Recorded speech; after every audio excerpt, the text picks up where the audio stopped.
A especialização metabólica em carnívoros, ruminantes e algumas outras raças distintas refletem nas adaptações evolutivas distintas ao tipo de dieta que cada grupo desse consome. No decorrer dos slides posterior, nós iremos discorrer sobre as particularidades fisiológicas de cães, gatos e ruminantes. Oi, gente! Agora eu vou falar as particularidades dos rins dos cães. Os rins dos cães compartilham muitas funções essenciais com os rins de outros animais, que é como filtrar toxinas, regular líquidos e eletrólitos e também produzir hormônios. Mas algumas características ou particularidades se destacam, como a predisposição genética única. Certas raças de cães, como dálmatas e bulldogs ingleses, têm uma predisposição única para problemas renais específicos, como cálculos de ácido úrico, devido a variações genéticas que não ocorrem em outras espécies. O impacto da dieta e do metabolismo proteico. Embora os cães possam ser considerados onívoros, sua dieta é frequentemente rica em proteínas, que também pode afetar a função renal de forma diferente em comparação com herbívoros ou animais exatamente carnívoros, como os gatos. A adaptação por tamanho e raça.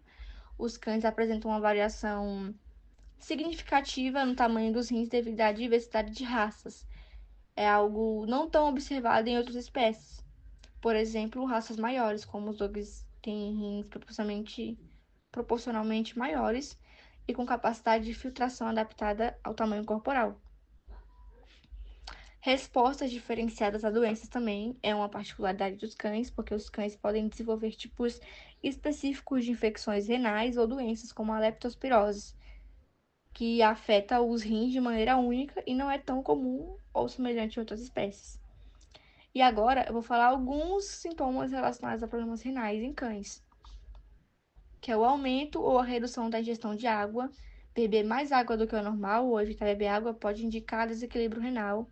Alterações na urina, a presença de sangue na urina também pode ser preocupante, a perda de apetite, vômitos ou náuseas, perda de peso, mau hálito ou cheiro estranho, o inchaço, que é edema, especialmente nas patas ou no rosto, pode ocorrer devido à retenção de líquidos. E agora sobre o formato dos rins dos cães.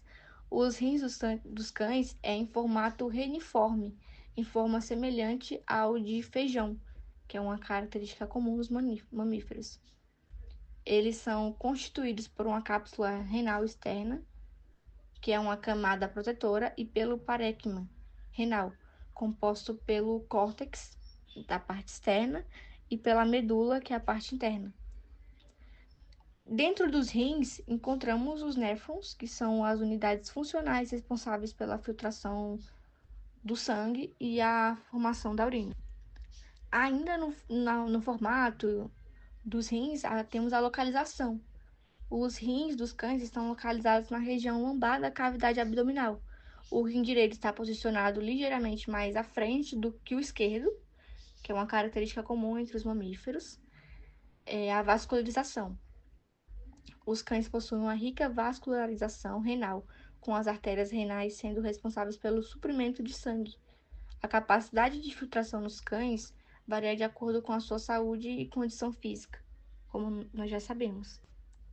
Agora, os métodos utilizados para o diagnóstico de problemas renais em cães é o exame físico, que o veterinário vai avaliar os sinais externos, como a desidratação, inchaço, mau hálito ou alterações no comportamento do cão, que também é muito importante. O exame de sangue, testes como ureia e creatinina são realizados para medir a função renal, e os níveis elevados desse composto podem indicar insuficiência renal. Temos também exame de urina, a ultrassonografia e radiografia, biópsia renal e pressão arterial. Esses são alguns dos métodos utilizados para o diagnóstico de problemas renais em cães, os principais também.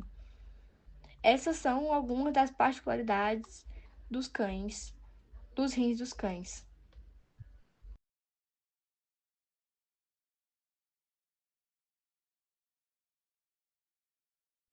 Bom, eu vou falar sobre rim do gato.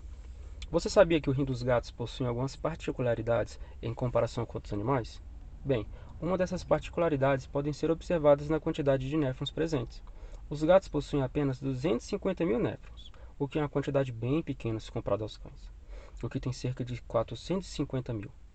A quantidade de néfrons presentes em um rim não é algo padrão entre as espécies, e essa diferença serve para classificar se o rim é unilobular ou multilobular.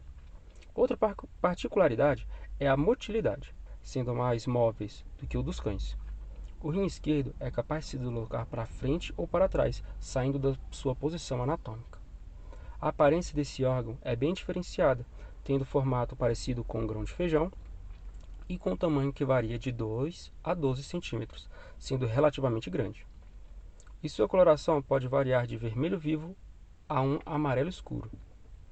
Essas suas peculiaridades anatômicas podem ser um tanto desfavoráveis, pois isso faz com que os gatos tenham maior predisposição a ter doenças renais, e sua falta de interesse em consumir água só piora ainda mais esses riscos.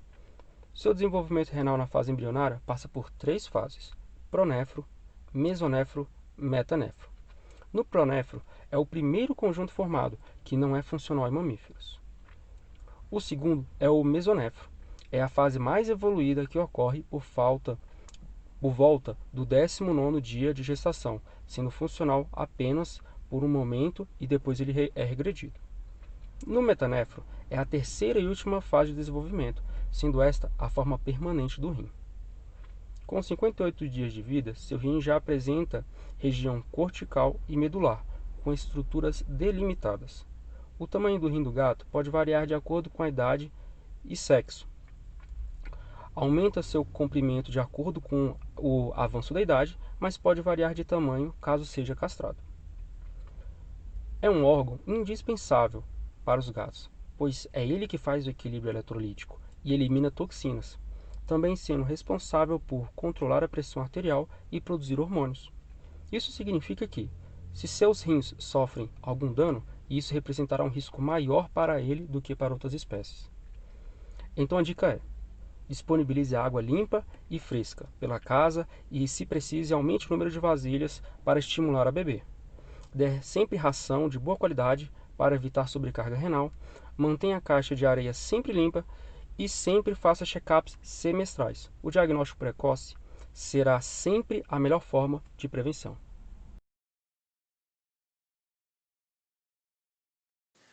Bom, eu vou falar sobre rim de ruminante, em específico o bovino, que é um ruminante de grande porte. O rim do bovino é um rim multilobulado, que se especula que pode ser para aumentar a área de contato ali dos néfrons, que possa ter ali uma filtração aumentada. Como esse animal ele depende muito também ali do bicarbonato para fazer ação tamponante, manter sua flora ali, que a gente já vai entrar depois nesse assunto da flora, que é muito importante para o ruminante. Ele precisa desse bicarbonato para ter essa ação tamponante, ele precisa manter, né? Esse rim faz esse papel de manter, de não excretar esse bicarbonato, excretar ali o hidrogênio e ali vem agora a parte da microbiota dos ruminantes. Como eles são herbívoros e não consomem proteínas, a fonte de proteína dele vem da sua microbiota, das bactérias, dos micróbios, e isso gera ureia. Essa ureia precisa ser excretada. E aí vai uma carga grande para o rim. Esse rim ele precisa ser um rim mais capacitado para conseguir fazer esse trabalho todo. Por isso esse rim ali é multilobulado, é um rim maior, entendeu? Para esses motivos. Especula-se também que essa característica fisiológica e anatômica do rim do ruminante, do bovino ser multilobulado, multipiramidal, também seja uma ali vantagem contra patologias, que ele possa, de certa forma, isolar patologias nos lóbulos, assim conseguindo salvar o a parte ainda saudável do rim, isolando ali nos seus lóbulos, como se fossem mini comportas separando o rim, mas ele continua junto, mas é uma especulação. Esse rim ali multilobular, ele também aumenta a área de superfície do córtex renal. E isso ali vai aumentar significativamente a filtração do rim, a capacidade de filtração. Que pode ajudar nessa quantidade de sangue que tem nesse animal. Um animal de grande porte vai ter muito sangue. E quanto ao rim de ruminantes, no específico ali, o bovino, né, o nosso boi, o nosso búfalo, esses animais, é isso. Essas são ali as peculiaridades fisiológicas e também anatômicas. E é isso. Muito obrigado.